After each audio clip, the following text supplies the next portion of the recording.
Assalamualaikum warahmatullahi wabarakatuh. Teman-teman, berjumpa lagi bersama saya Yang Mirdiatna dalam perkuliahan MKWU Bahasa Indonesia pertemuan kedua. Pada pertemuan kedua kali ini, pembahasan kita adalah presentasi ilmiah. Di dalam KBBI, presentasi memiliki beberapa pengertian. Yang ke satu, ada pengertian presentasi itu adalah pemberian tentang hadiah. Kemudian yang kedua, pengertian presentasi itu pengucapan pidato pada penerimaan suatu jabatan. Kemudian yang ketiga, di antara pengertian presentasi adalah perkenalan tentang seseorang kepada seseorang. Biasanya kedudukannya lebih tinggi. Kemudian pengertian yang keempat, penyajian atau pertunjukan tentang sandiwara, film, dan sebagainya kepada orang-orang yang diundang.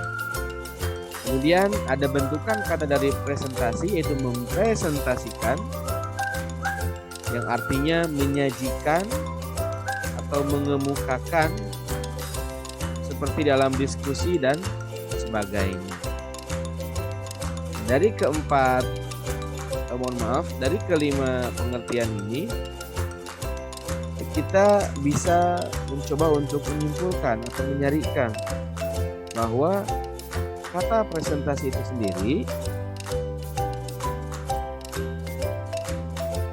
merupakan suatu bentuk pemaparan atau kegiatan menyampaikan ide, gagasan, atau informasi di depan khalayak, di depan orang banyak, di depan sekelompok masyarakat.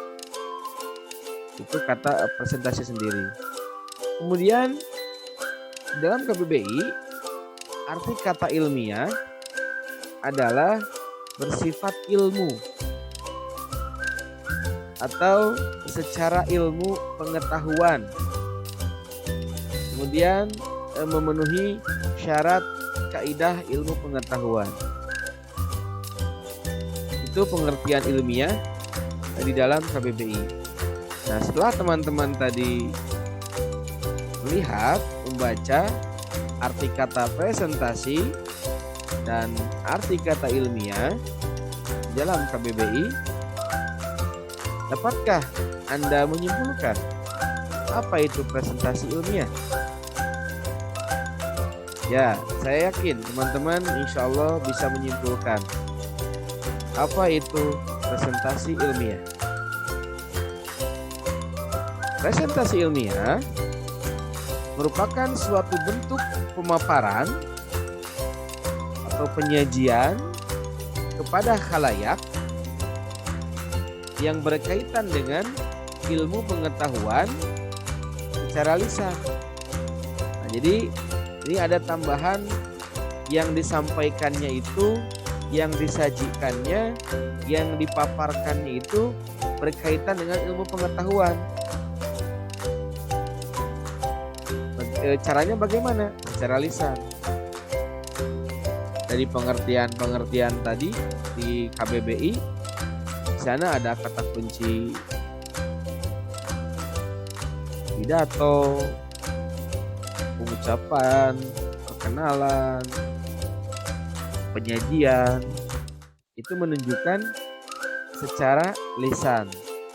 Jadi presentasi ilmiah dari pengertian KBBI yang telah tadi dibahas merupakan suatu bentuk pemaparan, penyajian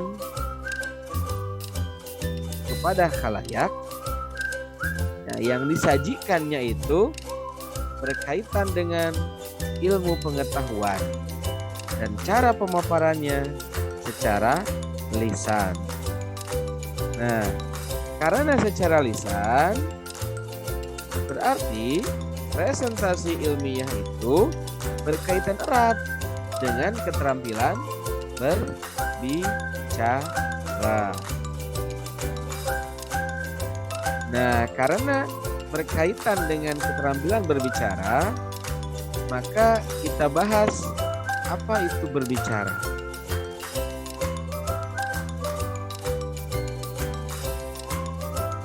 Berbicara merupakan salah satu jenis keterampilan berbahasa. Jadi keterampilan berbahasa itu ada menyimak, kemudian berbicara, nah, termasuk keterampilan berbahasa. Selain menyimak dan berbicara, ada juga membaca dan menulis. Jadi berbicara merupakan salah satu jenis keterampilan berbahasa. Nah, berbicara itu sendiri adalah kemampuan mengucapkan bunyi bahasa yang dihasilkan alat artikulasi manusia. Saya menyarikannya seperti itu, pengertian berbicara itu. Itu kemampuan mengucapkan bunyi bahasa. Bunyi bahasa apa? Dari mana? Yang dihasilkan alat artikulasi manusia. Alhamdulillah, kita diberikan anugerah oleh Allah Subhanahu wa taala suatu alat yang disebut dengan alat artikulasi dalam tubuh kita, sehingga kita mampu untuk mengucapkan bunyi bahasa. Alhamdulillah, alat artikulasi kita berfungsi dengan baik, sehingga kita ditakdirkan untuk mampu, untuk bisa, untuk terampil berbicara.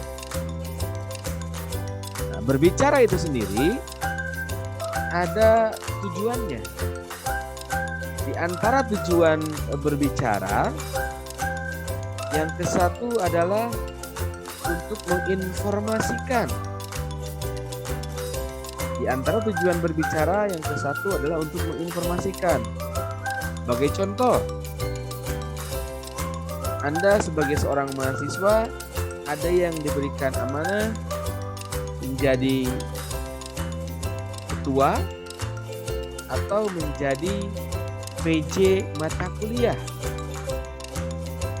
Seorang KM atau seorang PJ ketika dia berbicara di depan khalayak kelas, di depan teman-temannya di kelas, itu tujuannya untuk menginformasikan.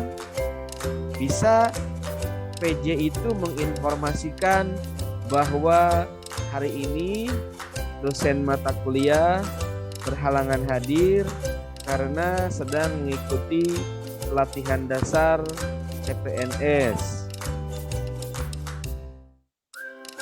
Atau bisa juga menginformasikan kepada teman-teman kelasnya bahwa dosen mata kuliah hari ini tidak bisa masuk karena sedang sakit. Nah, ketika dia berbicara di depan kelas itu tujuannya untuk menginformasikan. Atau contoh lain, seorang jurnalis, seorang reporter ketika dia tampil di televisi, itu juga tujuannya untuk menginformasikan tentang kejadian-kejadian, tentang hal-hal lain yang perlu diinformasikan kepada khalayak.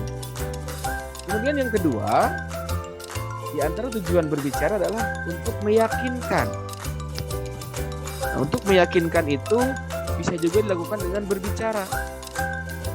Misalnya, teman-teman kita yang bekerjanya di bidang pemasaran, itu untuk meyakinkan calon pembeli atau calon pengguna untuk membeli atau menggunakan produk-produknya, itu dia berbicara, menawarkan kepada para calon pembeli atau calon pengguna. Nah, ketika dia berbicara menawarkan produk-produknya itu adalah tujuannya untuk meyakinkan. Atau teman-teman nanti akan seminar proposal penelitian. Nah, dalam seminar proposal penelitian pun teman-teman berbicara dalam hal itu adalah untuk meyakinkan. Meyakinkan siapa? Meyakinkan penguji supaya proposal Anda dapat diterima dan Anda mendapatkan SK pembimbingan penelitian skripsi. Kemudian yang ketiga, di antara tujuan berbicara itu adalah untuk mempengaruhi atau untuk menggerakkan. Nah, dalam hal ini, jika teman-teman diberikan kelebihan oleh Allah Subhanahu wa taala, ketika pembicaraan teman-teman itu mampu untuk mempengaruhi, mampu untuk menggerakkan orang, maka gunakanlah kemampuan mempengaruhi atau menggerakkan itu untuk berbicara hal-hal yang baik. Misalnya, Anda di masyarakat, pembicaraan Anda, omongan Anda itu selalu didengar, selalu dilaksanakan oleh masyarakat. Maka bantulah Pak RT, Pak RW misalnya, atau Pak Kades untuk berbicara kepada warga untuk hal-hal, untuk ajakan-ajakan yang positif, misalnya mempengaruhi atau menggerakkan warga supaya mau bersama-sama bergotong royong membersihkan lingkungan. Karena tadi Anda diberikan keistimewaan, kelebihan ketika Anda berbicara itu orang suka tergerak, suka terpengaruh, maka gunakan hal itu untuk hal yang baik, hal yang positif. Kemudian di antara tujuan berbicara yang keempat adalah untuk menghibur. Luar biasa sekali ini ya. Ketika Anda bisa berbicara lalu ditujukan untuk menghibur. Menghibur teman Anda, menghibur keluarga Anda, menghibur orang lain. Misalnya berbicara yang tujuannya menghibur itu dalam acara-acara humor. Itu kan pembicaraannya itu tujuannya untuk menghibur, menghasilkan efek hiburan. Kemudian yang selanjutnya ada yang disebut dengan metode berbicara. Nah, di dalam metode berbicara itu diantaranya yang ke-1 ada metode serta-merta. Metode serta-merta ini cukup sulit dilakukan kecuali bagi orang yang dia sudah banyak atau sudah tinggi jam terbang berbicaranya. Mengapa demikian? Karena metode berbicara serta-merta ini berbicara yang tanpa ada persiapan. Tiba-tiba saja dia harus berbicara di depan khalayak. Misal di kampus Anda mengadakan kegiatan seminar nasional. Nah, ketua pelaksana teman Anda tidak bisa hadir. Anda sebagai wakil ketua pelaksana harus menggantikan ketua untuk memberikan sambutan. Nah, dalam kondisi tersebut berarti Anda metode berbicara itu adalah serta-merta tanpa ada persiapan. Maka jika Anda sebagai pengganti ketua belum pernah berbicara di depan umum atau jam terbang berbicara Anda masih sedikit, kemungkinan besar Anda akan kesulitan. Mungkin Anda akan terbata-bata, akan gugup, dan lain-lain. Nah, metode serta-merta ini paling memungkinkan bagi mereka yang jam terbang berbicaranya sudah banyak, sudah tinggi, dan yang input pengetahuannya juga sudah banyak. Sehingga ketika kapanpun, dimanapun dia diberikan kesempatan untuk berbicara di depan khalayak, maka insya Allah dia akan siap. Yang kedua adalah metode naskah. Nah, kalau metode naskah, ketika kita berbicara di depan khalayak itu ada teks yang dibaca. ada naskah yang dibaca dengan cara dibaca. Jadi Anda akan terhindar dari salah baca karena dibacakan teksnya. Misalnya pidato kenegaraan, pidato lembaga negara. Kalau teman-teman melihat di DPR MPR, itu kan ketika mereka berbicara di depan khalayak di gedung DPR MPR itu, mereka ada naskah yang dibaca. Yang ketiga, ada metode hafalan. Nah, kalau hafalan kebalikan dari naskah. Kalau naskah tadi menggunakan teks, kalau hafalan tidak menggunakan teks. Tidak ada teks yang dibaca. Semua yang akan dibicarakan, yang akan disampaikan kepada khalayak itu dihafal oleh si pembicara. Misalnya, kalau di kampung saya misalnya, atau mungkin di tempat teman-teman juga masih ada yang namanya sekolah diniyah atau madrasah diniyah. Itu madrasah yang masuknya itu biasanya siang, ba'da duhur. Itu di akhir tahun ajarannya itu suka ada acara imtihanan, atau istilah di kampung saya itu namanya ada samenan, ada samen. Nah, ketika imtihanan itu, ketika acara samenan itu, murid-murid dari madrasah tersebut menampilkan beragam acara, termasuk berbicara di depan khalayak. Misalnya mereka membacakan tentang syarat-syarat wudhu. Nah, itu mereka menggunakan metode hafalan karena tidak ada teks yang mereka gunakan, tapi yang mereka sampaikan itu adalah dihafalkan. Kemudian yang keempat, ada metode pointer atau metode garis besar. Nah, kalau metode pointer ini atau metode garis besar ini, ketika kita berbicara di depan khalayak, ketika kita melakukan presentasi, ilmiah, ada poin-poin atau ada garis besar yang kita tampilkan, yang kita baca, yang jadi rujukan kita. Hanya poin-poinnya saja, tidak semua teks dari buku lalu kita masukkan. Nah, itu namanya metode naskah. Kalau ini pointer garis besar, hanya garis besarnya saja, hanya poin-poin pentingnya saja yang dituliskan sebagai panduan kita sebagai pembicara, supaya pembicaraan kita itu terarah. Contohnya bagaimana? Misalnya seperti yang sedang saya lakukan ini. Yang saya tampilkan hanya garis besarnya saja, hanya poin-poin pentingnya saja. Sisanya saya sebagai pembicara yang menerangkan, yang menjelaskan.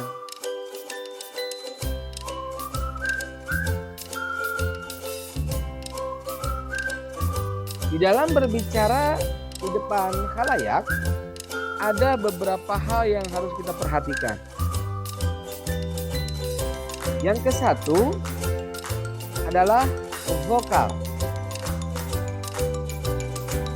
Berkaitan dengan vokal ini, ada kecenderungan ketika kita berbicara di depan khalayak, kita melakukan kesalahan pengucapan. Kesalahan pengucapan itu ketika dilakukan berulang atau terus-terusan. Sebagai contoh, vokal A menjadi E atau E. Misal, baiklah teman-teman, karena dosennya sudah datang, nah, A menjadi E atau E. Teman jadi teman, datang menjadi datang. Ketika hal itu dilakukan terus-menerus, maka itu menjadi kesalahan dalam pengucapan. Yang kedua, ada keseleo lidah atau keliru ucap. Nah, kalau yang keliru ini hanya sesekali dan biasanya si pembicara menyadari bahwa dia keliru ucap sehingga dia memperbaiki ucapannya. Nah, ini untuk mencontohkannya agak sulit juga ya, kecuali dialami. Biasanya saya juga mengalami keseleo lidah atau keliru ucap. Dan biasanya kita sebagai pembicara menyadari, oh mohon maaf, maksud saya ini begitu. Jadi segera disadari oleh pembicara itu keliru ucap. Kemudian yang kedua yang harus diperhatikan adalah celah bicara. Di antara celah bicara itu ada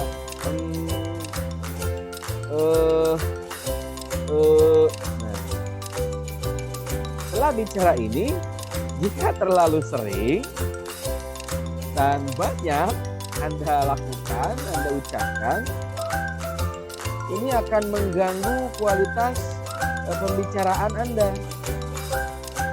Misalnya nanti khalayak orang-orang yang ada di depan Anda itu malah akan menghitung, oh ini ada 3, kata yang satunya lagi, apa ada 3 ada 5 amnya, bukan ada 6 amnya. Nah, nanti bisa jadi seperti itu, jangan-jangan begitu. Atau oh iya amnya ada 3, amnya ada 4, amnya ada 6. Jangan-jangan audiensnya itu, khalayaknya itu malah fokus membicarakan jumlah atau yang sangat sering Anda ucapkan. Nah, celah bicara ini biasanya terjadi ketika kita sebagai pembicara mengalami kebuntuan berpikir. Kita mengalami kebuntuan berpikir, yang mau saya bicarakan selanjutnya apa ya? Sehingga yang terucap itu, yang keluar itu adalah nah itu proses ketika mengucapkan atau itu kecenderungannya si pembicara itu sedang berpikir selanjutnya saya bicara apa gitu. Biasanya seperti itu kemungkinannya. Yang ketiga yang harus diperhatikan dalam berbicara di depan khalayak itu adalah visual, tampilan. Ada tampilan visual yang harus kita perhatikan, misalnya pakaian kita, apakah kancingnya jangan-jangan tinggi sebelah, atau kalau kita menggunakan peci, jangan-jangan tampilan peci kita miring, menggunakan dasi kita miring juga tidak pas, dan lain-lain yang berkaitan dengan visual atau tampilan kita. Mengapa itu juga perlu diperhatikan? Karena itu pun bisa berpotensi mengganggu kualitas pembicaraan yang sedang kita lakukan. Nanti khalayak bisa jadi ada juga yang fokus ke visual itu. Mereka malah berbincang, lihat kancingnya tinggi sebelah ya, atau bajunya miring ya, misalnya seperti itu. Nanti kalau mereka semuanya bergumam seperti itu, suasana tempat pembicaraan itu bisa jadi menjadi bising. Kemudian yang keempat, ada kontak mata. Nah, kita harus memperhatikan kontak mata kita ketika berbicara di depan khalayak. Bagaimana caranya? Kita harus menyapukan pandangan kita ke seluruh audiens. Kita harus berusaha untuk menyapukan pandangan kita ke semua audiens. Ke depan, ke belakang, ke kiri, ke kanan. Dengan demikian, diharapkan audiens itu merasa diperhatikan. Mereka merasa diperlukan dalam situasi pembicaraan tersebut. Misal ketika Anda nanti menjadi seorang guru, kalau Anda hanya fokus sapuan pandangan Anda kepada siswa yang di depan, jangan-jangan yang di belakang itu sedang ngobrol, atau jangan-jangan sedang tidur, atau jangan-jangan sudah pada pulang yang di belakang. Saking tidak terpandangnya oleh Anda, tidak terlihat oleh Anda. Kemudian yang selanjutnya berkaitan dengan kontak mata itu, hindari pandangan satu arah. Contohnya ketika pembicara memaparkan bahan pembicaraannya, mungkin suka ada yang dia itu pandangannya hanya ke atas terus gitu. Nah, ada apa di atas itu ya? Atau ke bawah terus. Nah, ada apa di bawah itu? Padahal audiennya bukan di atas, bukan di bawah. Jadi hindari hanya satu arah. Atau hanya ke depan saja seperti yang tadi.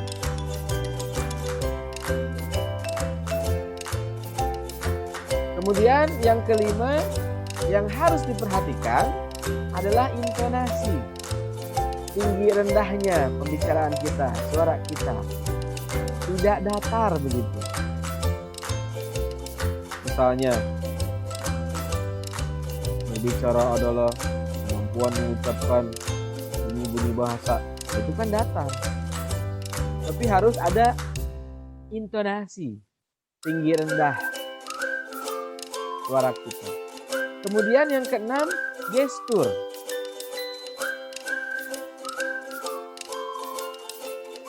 Yang harus diperhatikan oleh kita adalah gestur.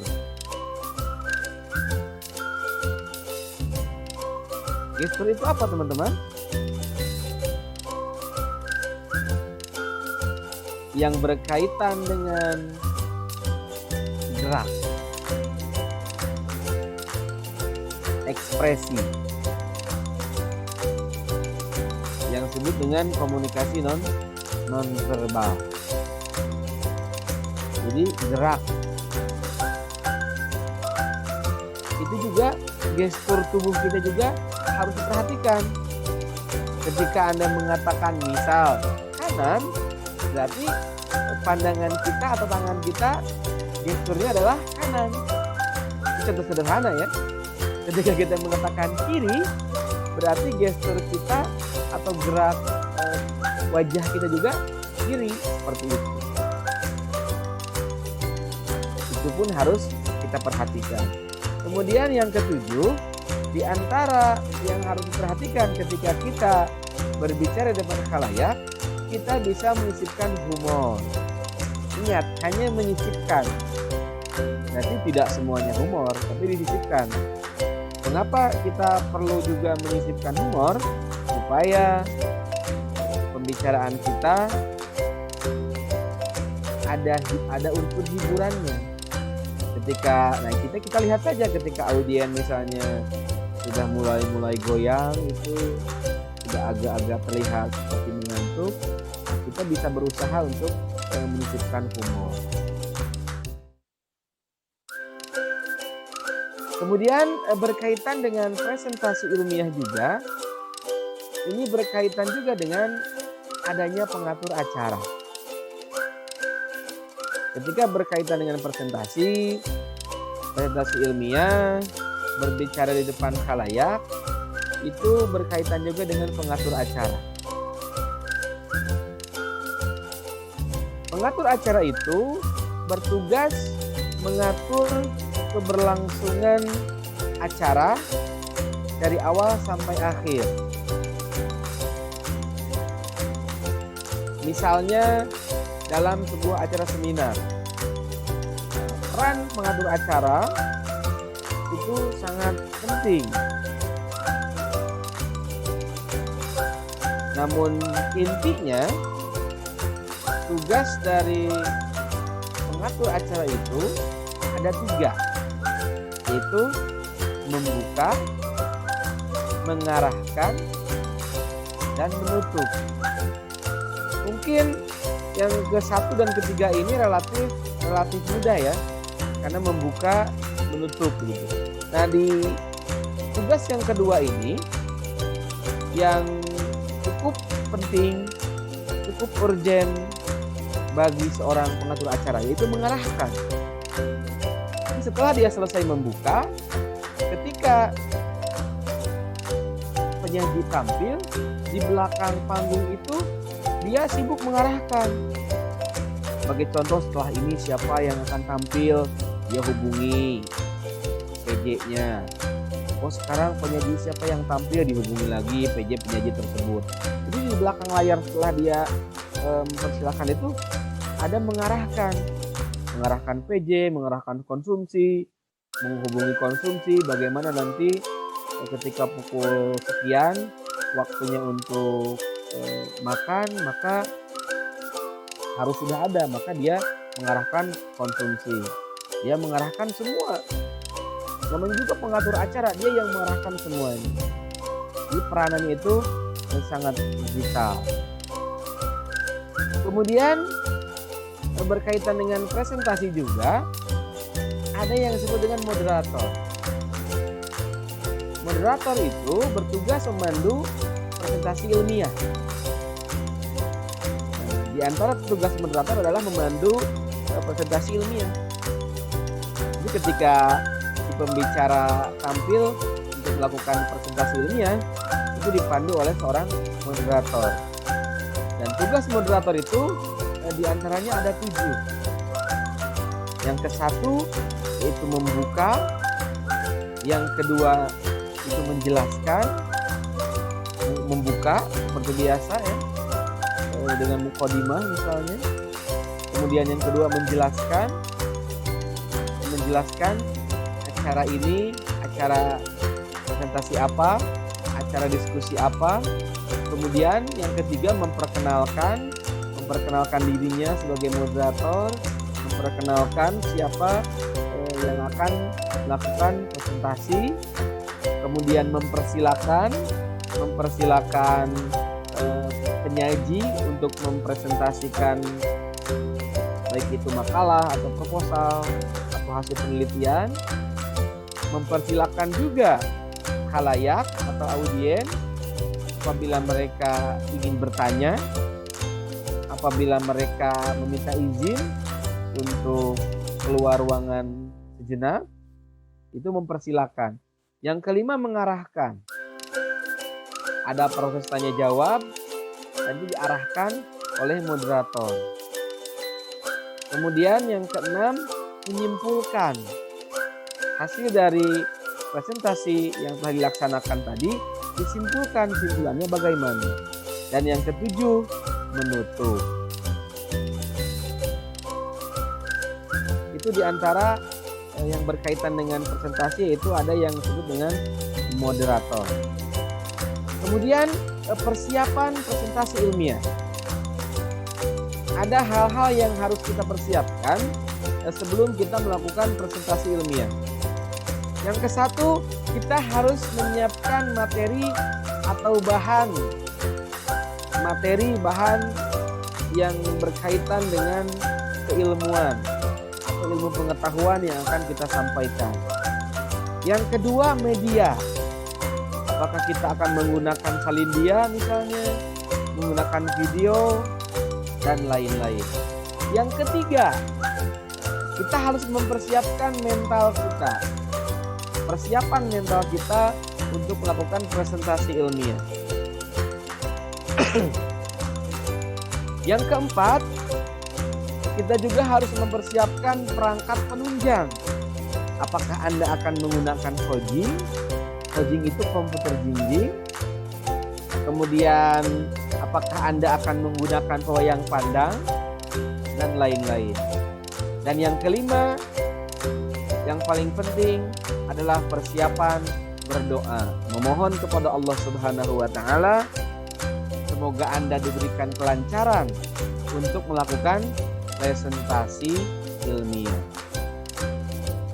Itu di antara persiapan presentasi ilmiah yang bisa Anda lakukan, yang bisa saya sarankan kepada teman-teman.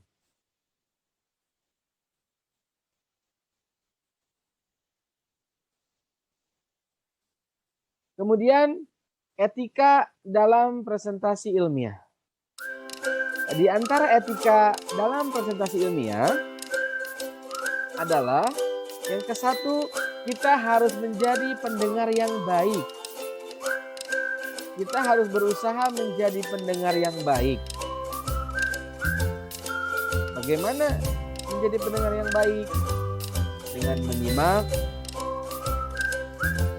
tidak mengobrol, tidak melakukan hal-hal yang bisa mengganggu kualitas pembicaraan.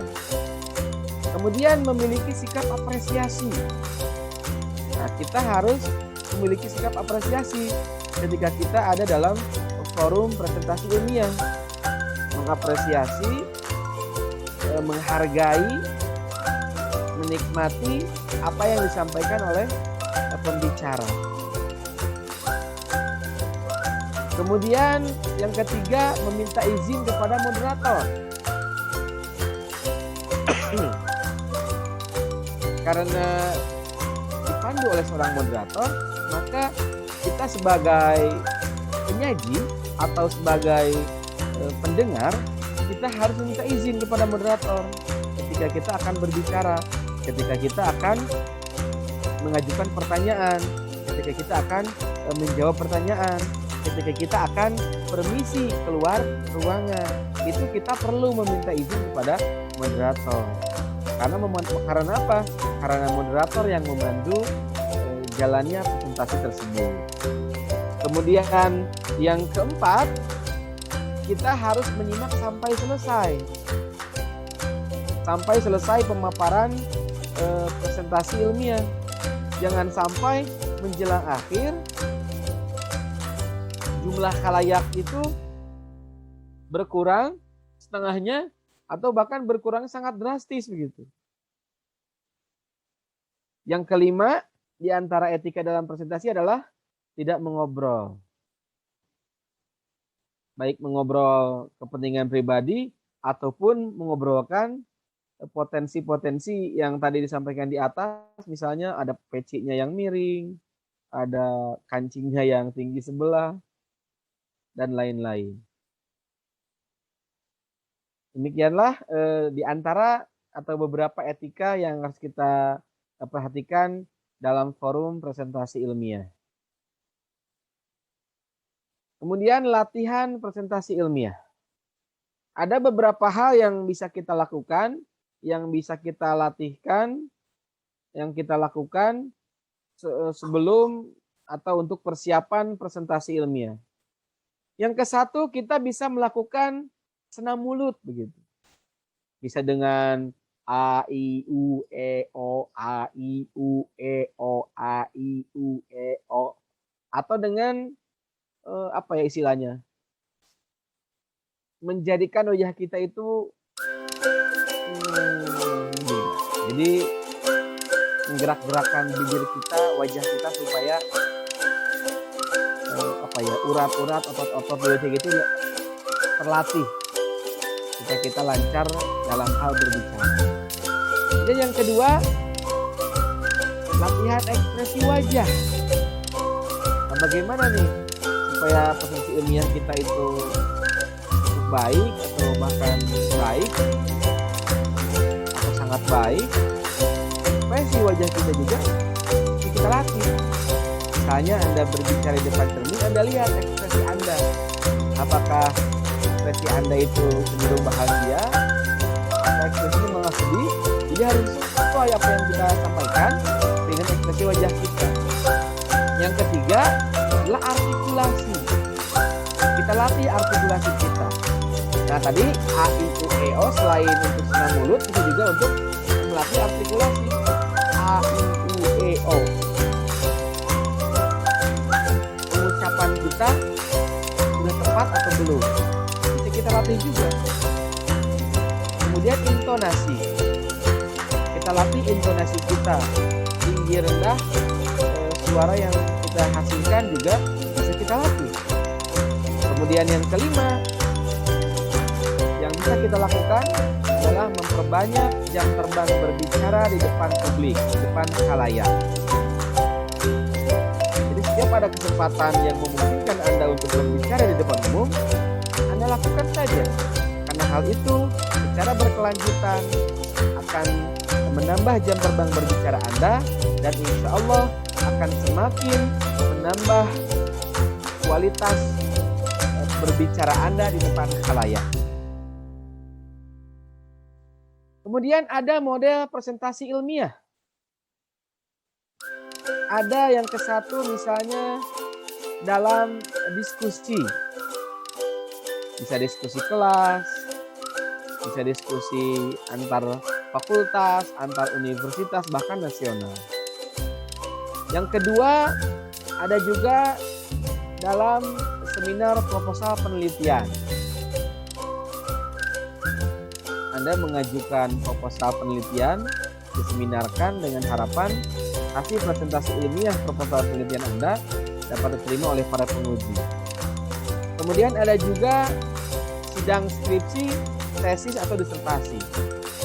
Itu juga sama, bagian dari model presentasi ilmiah. Yang keempat di antara model presentasi ilmiah adalah seminar. Bisa seminar nasional, bisa juga seminar internasional yang membahas makalah-makalah atau artikel-artikel dari hasil penelitian maupun pemikiran. Untuk selanjutnya, karena pembahasan kita adalah tentang presentasi, yang tadi di awal kita bahas, saya sampaikan bahwa berkaitan dengan keterampilan berbicara.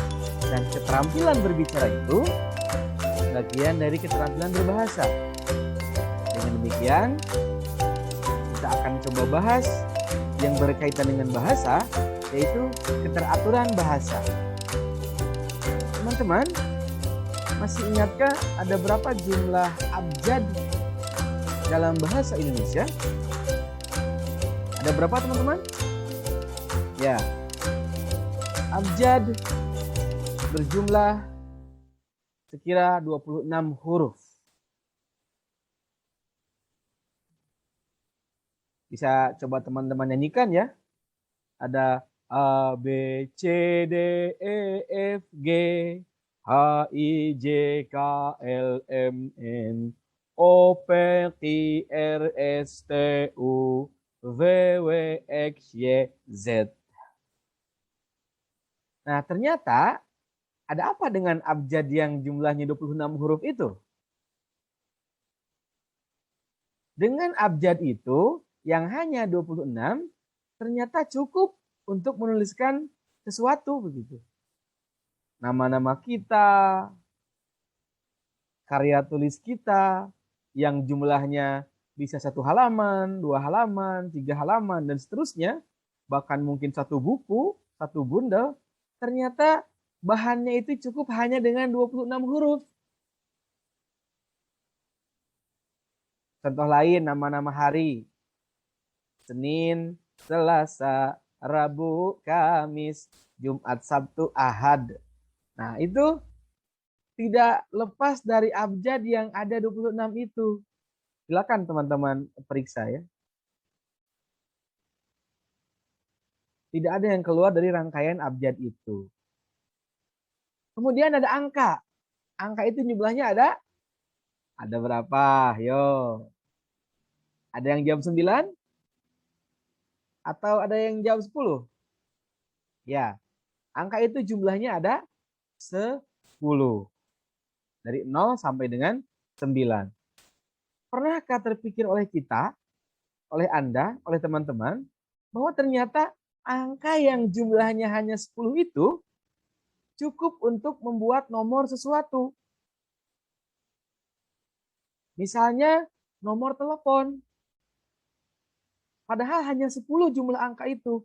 Tapi ternyata cukup untuk menuliskan atau membuat nomor telepon kita yang ada di kelas, yang ada di prodi, yang ada di fakultas, yang ada di universitas. Bahkan di lingkup provinsi, bahkan lingkup Indonesia. Padahal hanya 10. Cukup dengan angka jumlahnya hanya 10. Padahal jumlah orang itu banyak, jutaan. Bahkan kalau seluruh dunia bisa miliaran. Pernah tidak terpikir oleh Anda, terbersit oleh Anda, oh iya ya, abjad itu kan hanya 26, tapi ternyata bisa menghasilkan puluhan, ratusan halaman karya tulis. Angka yang hanya 10 itu ternyata cukup untuk membuat nomor. Seperti nomor telepon misalnya. Kemudian pernah tidak bahwa ternyata angka itu jumlahnya 10? Ternyata ada hal yang menarik di sana.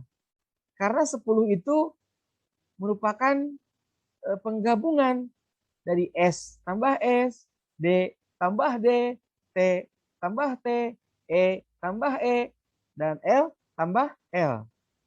Apa kira-kira S, S, D, D, T, T, E, E, dan L, L itu? Ada yang bisa? Ada yang bisa menebak, teman-teman? Ya. SS itu adalah 10 itu sama dengan 1 tambah 9. 10 itu 2 tambah 8. 10 itu 3 tambah 7. 10 itu 4 tambah 6. Dan 10 itu 5 tambah 5. Allahu Akbar. Luar biasa ya ternyata jumlah angka yang 10 itu ada hal yang menarik gitu. Huruf awalnya itu sama. Seperti itu teman-teman. Nah, berkaitan dengan keterampilan berbahasa, baik berbicara ataupun menulis, bahannya sudah ada. Bahan dasarnya sudah ada. Ada abjad yang 26 huruf, ada angka yang jumlahnya 10. Tinggal kita mau atau tidak untuk bisa berbicara di depan khalayak atau untuk bisa menghasilkan produksi karya tulis. Karena bahannya sudah ada. Tinggal kitanya mau atau tidak. Kalau saya analogikan dengan sebuah gedung, kita bercita-cita membangun sebuah gedung, membangun sebuah rumah, bahannya sudah ada.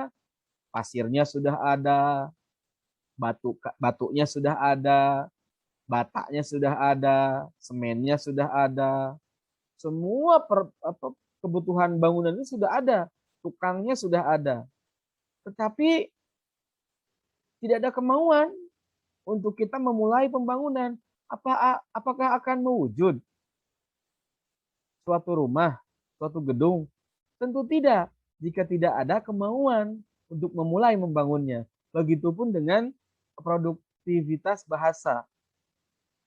Presentasi ilmiah, karya tulis, sejatinya akan sangat sulit terlaksana jika kita tidak memiliki kemauan untuk melakukannya.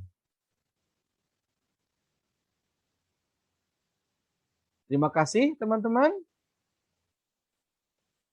Semoga pertemuan kita di pertemuan kedua ini memiliki manfaat, bermanfaat untuk teman-teman, bermanfaat untuk saya. Mohon maaf atas segala kekurangan, atas segala kesalahan. Wabillahi taufik wal hidayah. Wassalamualaikum warahmatullahi wabarakatuh.